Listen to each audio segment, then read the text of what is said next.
Good morning, good afternoon, good evening, wherever you are in the world. It is so good to be with you, and I'm really pleased that I have the smiling face of my very good friend, uh, Phoebe Francis in Dubai. Good morning, Phoebe. How are you?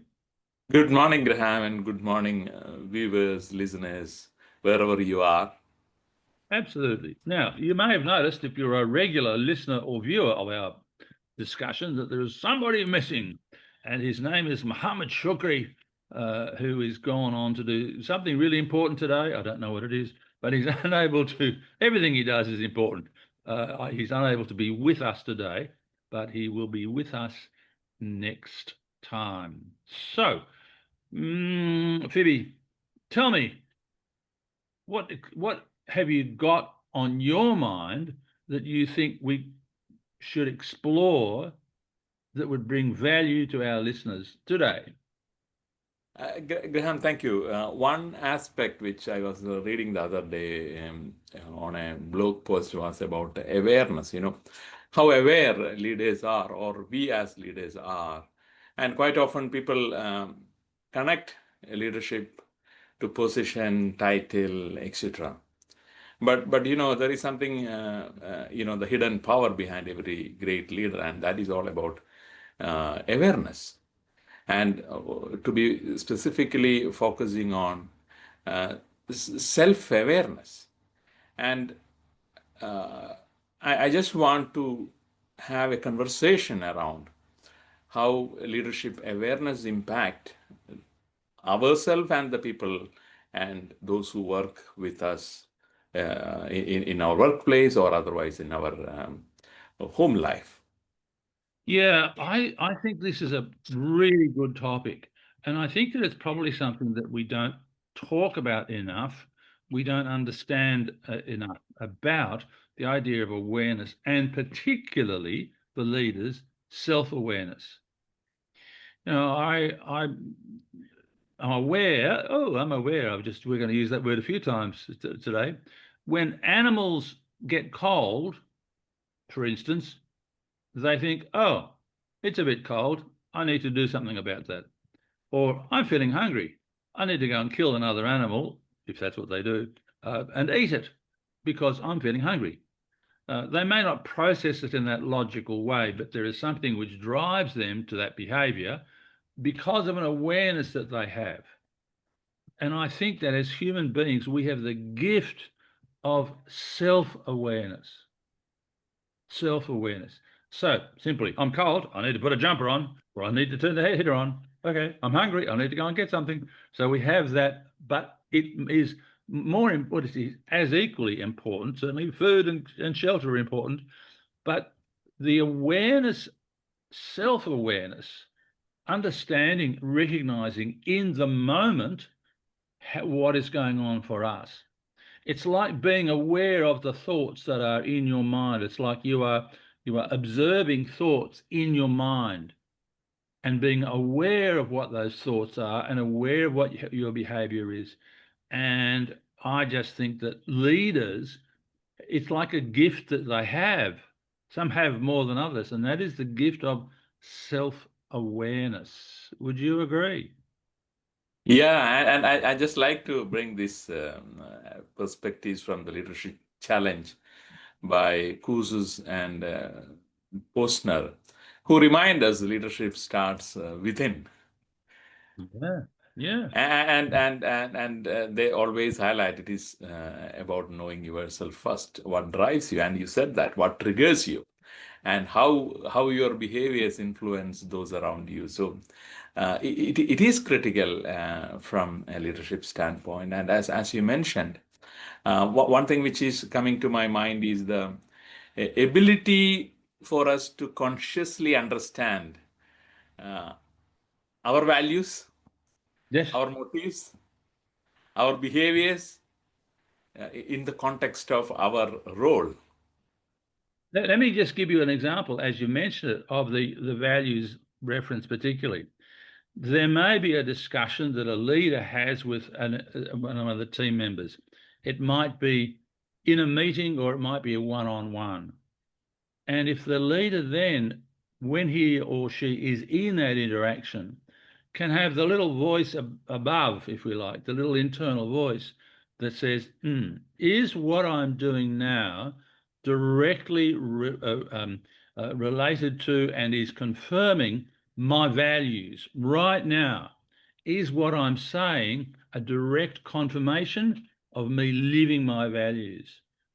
Maybe not, right?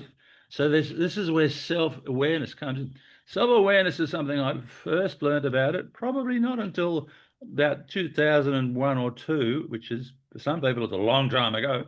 I probably should have been aware of this beforehand, but it was when I was doing a lot of work and getting very much involved in the area of emotional intelligence. And it's almost like it's the first pillar of, or law of, or key to, it just depends on which model you're following that uses the first one there here.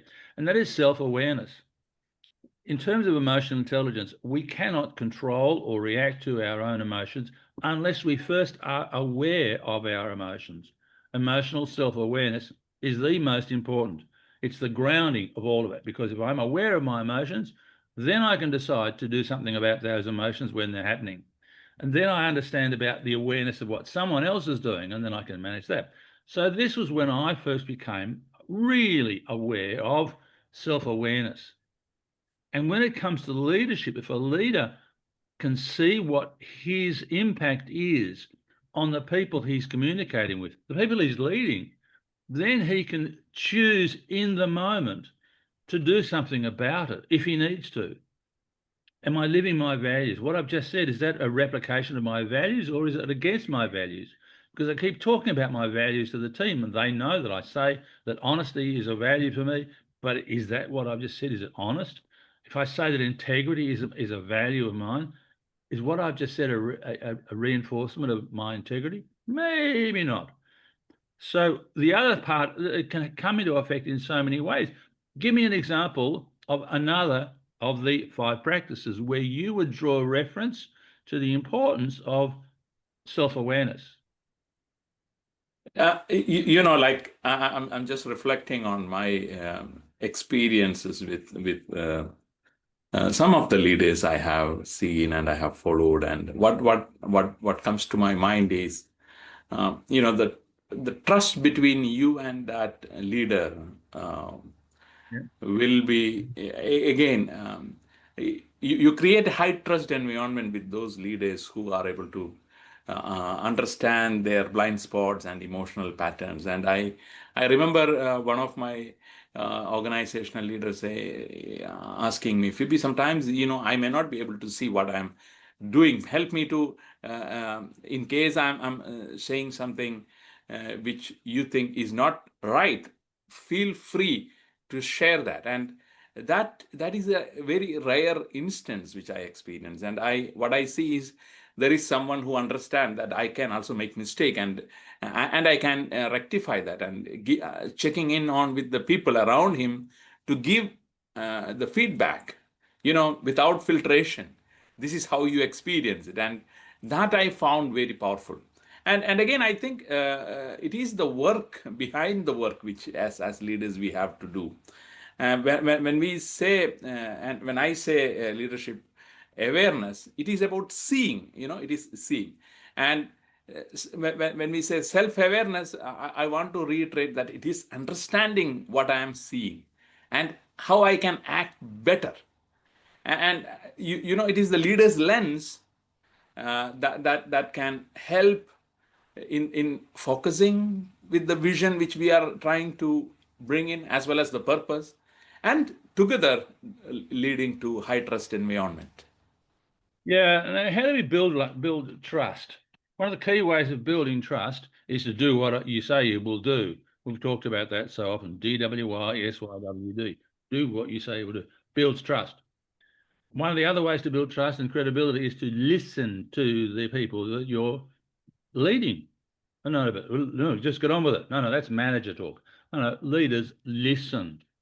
And so as a leader, if I am aware that someone's trying to make a point and I spend a little bit, so I'm aware, I might be aware of my frustration because we need to get something done. So my awareness says, you got to get this done, Graham. But the other awareness says, Graham, you've got to listen to this person now and let them say what's important for them to express. Maybe it's to you, or maybe it's about an issue that they have. It's important for you to listen to them. Okay. Now, this internal dialogue happens at the same time as I am listening. Might sound a bit strange, but that's what we can do. We can develop this skill to be aware of how we are feeling, observe how they might be feeling, and be able to communicate effectively with them.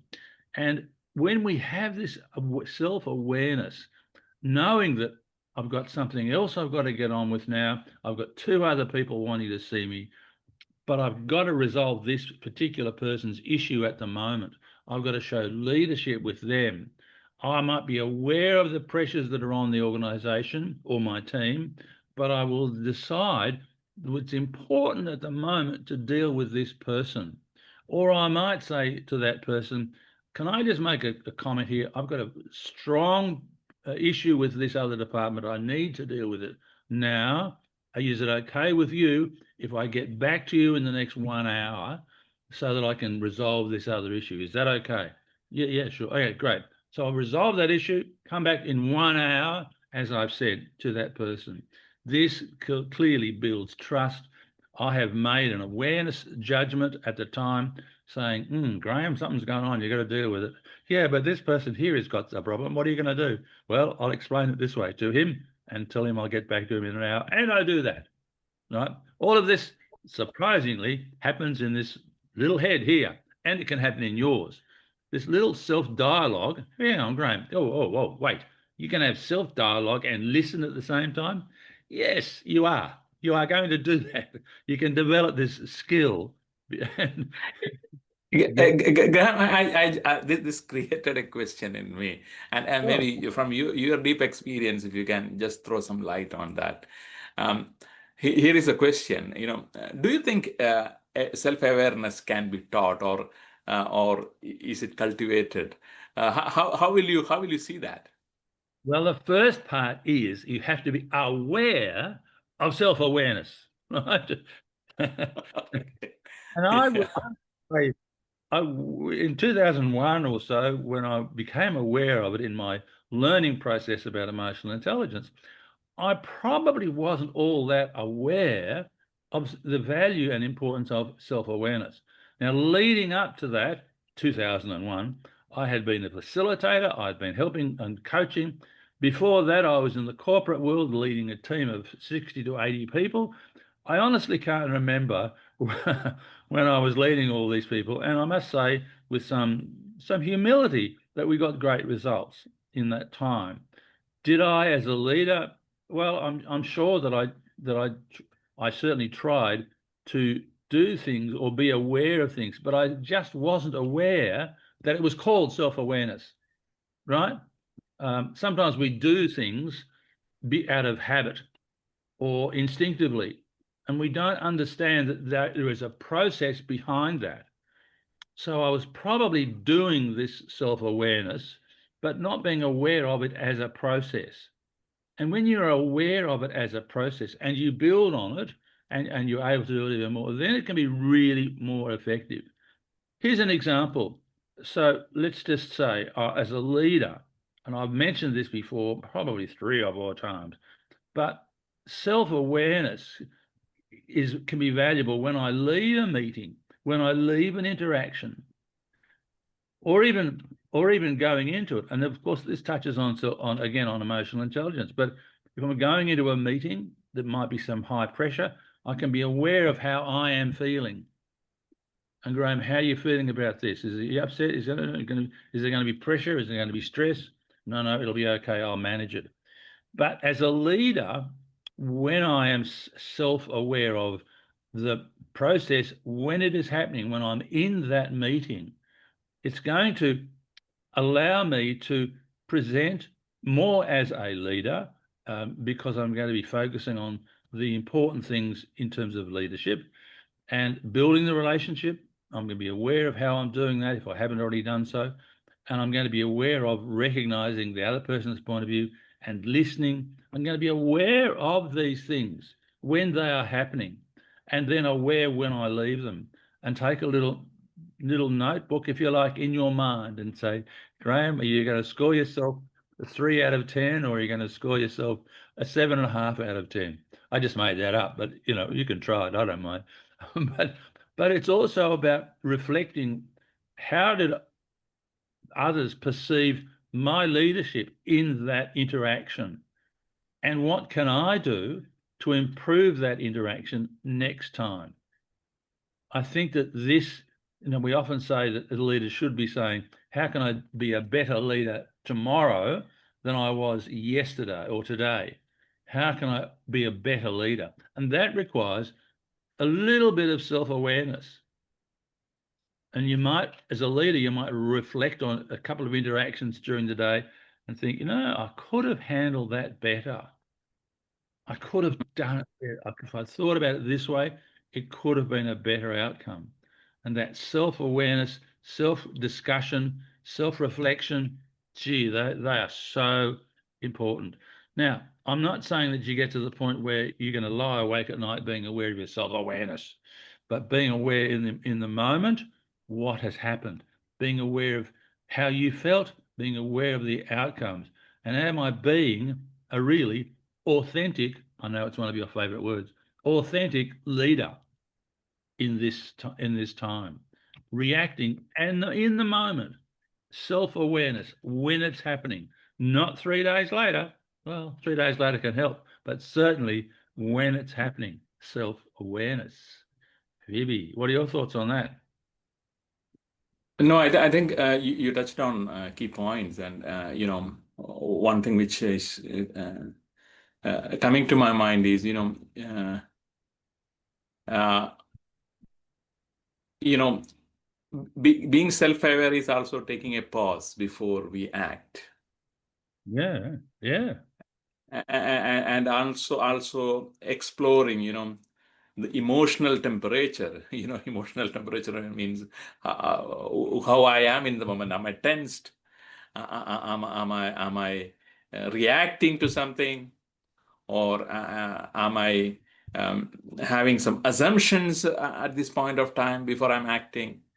And and whether I am regulating those before I act on it. So what decisions I am taking, and probably that also aligns with Kusu's and Postner's leadership practice, the modeling the way.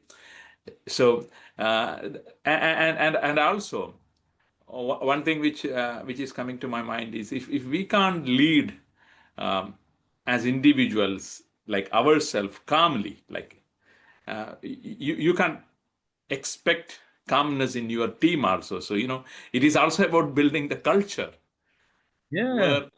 where people are always looking into especially if it is a positional space where you are holding power. People are always looking for you. What my leader is doing, because then they want to copy that in their own practice. And that is why we see, when there is positiveness expressed by leaders, that become a positive organization. When there is toxicity being demonstrated or applied in the workplace, the other members also following. And we can see uh, uh, for example, a new joiner can sense that easily in a workplace. What is this workplace like? And what we celebrate and what we doesn't celebrate or don't entertain. These are all sensed by the people creating a culture where and that makes self-awareness a critical component of any organizational space for any leader. Yeah, and while you're saying that, while you're saying that, I'm thinking, I'm being aware of how I feel when you're saying this. And of course, I know there is a strong link between, as I said earlier, between emotional intelligence and leadership. And we could also say that both leadership and emotional intelligence are like brother and sister. They go together. And I'm at the point of saying that I believe that self-awareness is one of the core elements of effective communication. Now, we know in simple terms, listening is important. Yes, but self-awareness is also one of the elements that's going to make sure that what we say is going to be effective or not. If we are aware of what that person is saying, what they want, how do I feel about that? How am I going to express it effectively? Is there a better way that I can say it? And being aware, self-aware is so important. Let's touch on another, just pulling it out of order, another one of the 5 practices of exemplary leadership from the Leadership Challenge. And I'm going to focus just now on, you mentioned the first one, which was model the way. I'm going to mention the 5th practice, which is, of course, encourage the heart. Now, something may happen, I might see something, and I might be aware at the time when this happens, how I felt, how that person made a positive difference to what was going on. And I might immediately then say, can I just say what you did here was fantastic. I just want to make sure you know that I really appreciate. And I was just thinking how important it was that you said or did what you did. So well done. So one of the keys in that process, one of the steps, if you like, is self-awareness. So I'm aware of what he or she said, and I'm aware of the impact that it had on me. I'm aware of the validity of what they said and how appropriate it was. And I'm now going to tell them what I was feeling when they were saying or doing what they did, how I was observing on how I reacted to what they were doing because of my self-awareness. This is what's important. And taking this one step further, in personal relationships, oh boy, husband and wife and brother and sister and others, when we have self-awareness in what we are, how we are behaving, we get better results. We get better results. Some people might say, oh, that's just how I am. I'm just like this. Yeah, but go on, learn to be aware of how you are feeling and learn to react accordingly based on how you feel at the time.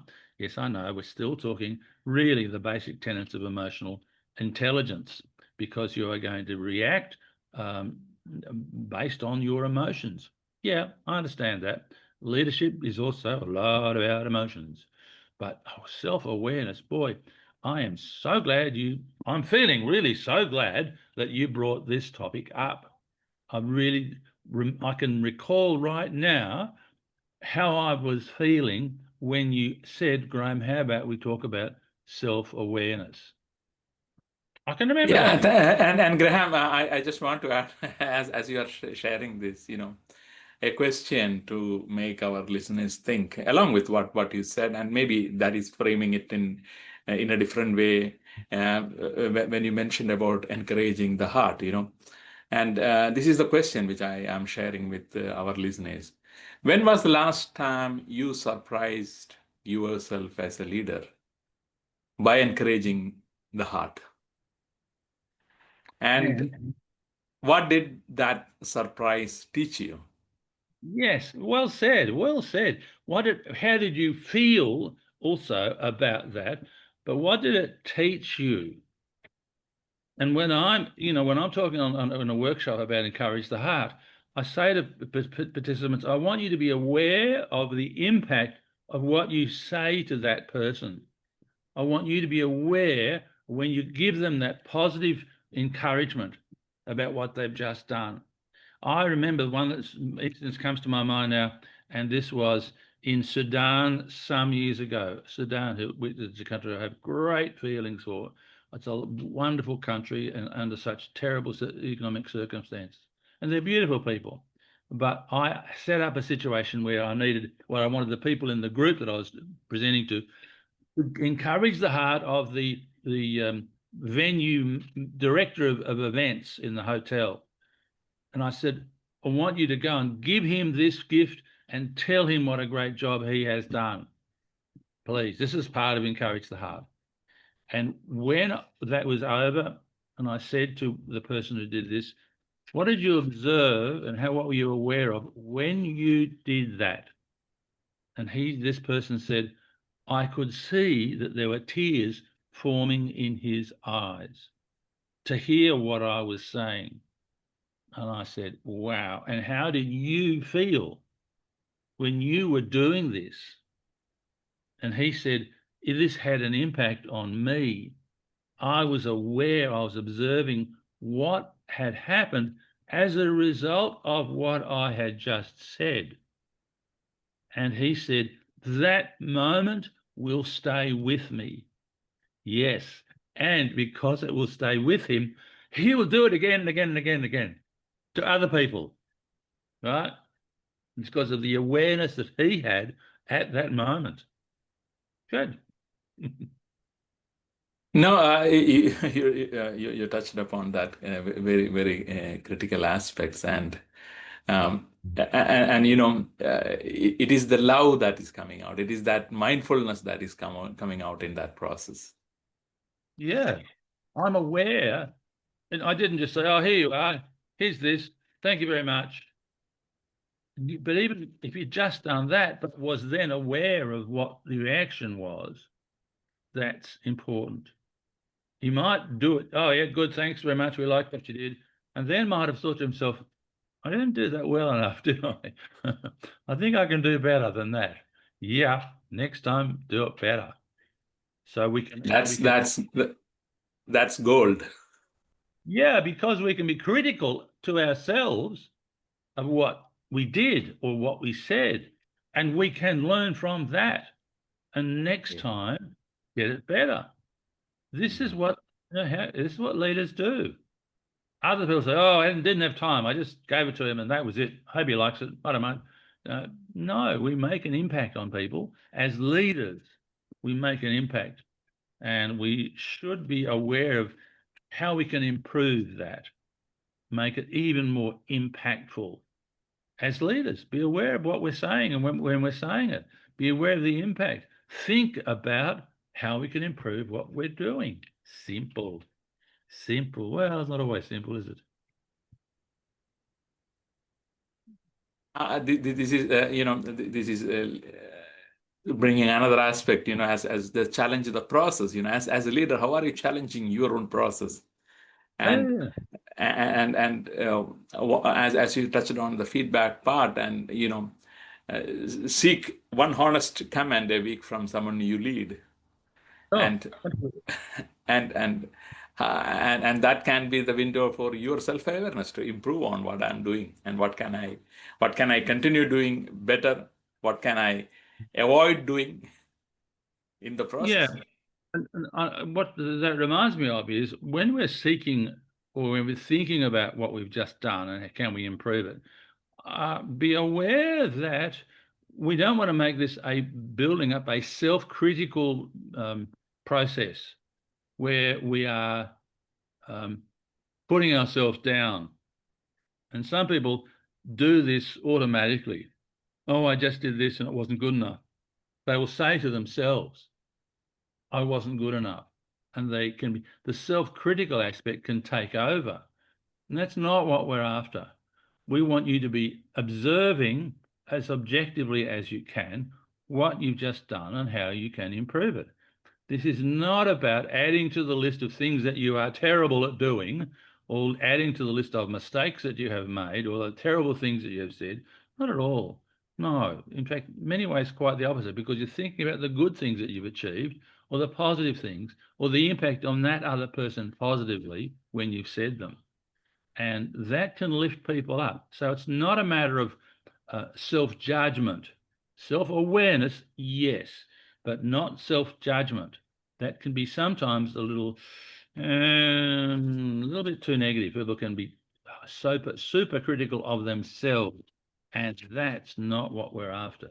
That ain't leadership, is it? No. Yeah. Yeah, a few minutes of stillness, and which can help to train the brain to pay attention, and awareness begins when you notice. Yes, absolutely. So we should be encouraging people wherever they are, whatever they're doing, to be developing this wonderful habit of self-awareness. What am I thinking now? What am I feeling now? How can I improve what I'm doing? How can I improve what I just did a little while ago to get a better result? But self-awareness, I think it's a gift that we as humans have. I don't think that self-awareness exists in the animal kingdom. I don't think that the dog, if he bites your leg, says to himself, maybe I shouldn't have done that. But so because their behaviors are driven by certain other instinctual causes. But as human beings, it's a gift that we have.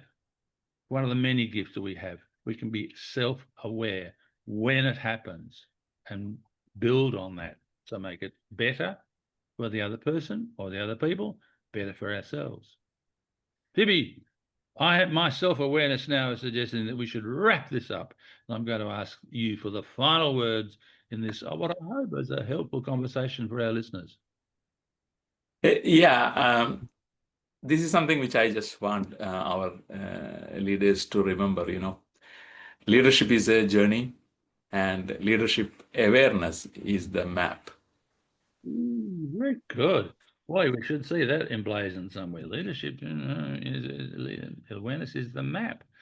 I like that. Thank you very much. So we will see you, I hope, I will see you and Mohammed next week this time. And I wish you a great and successful week ahead, Phoebe, and also to our listeners.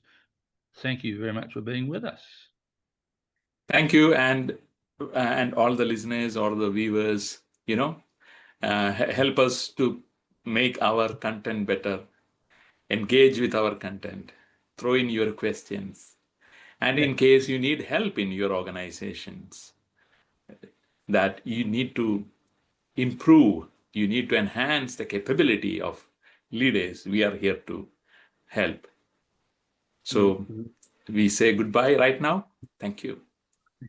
As we help build leaders in the world, one leader at a time. Thank you very much. Have a great week.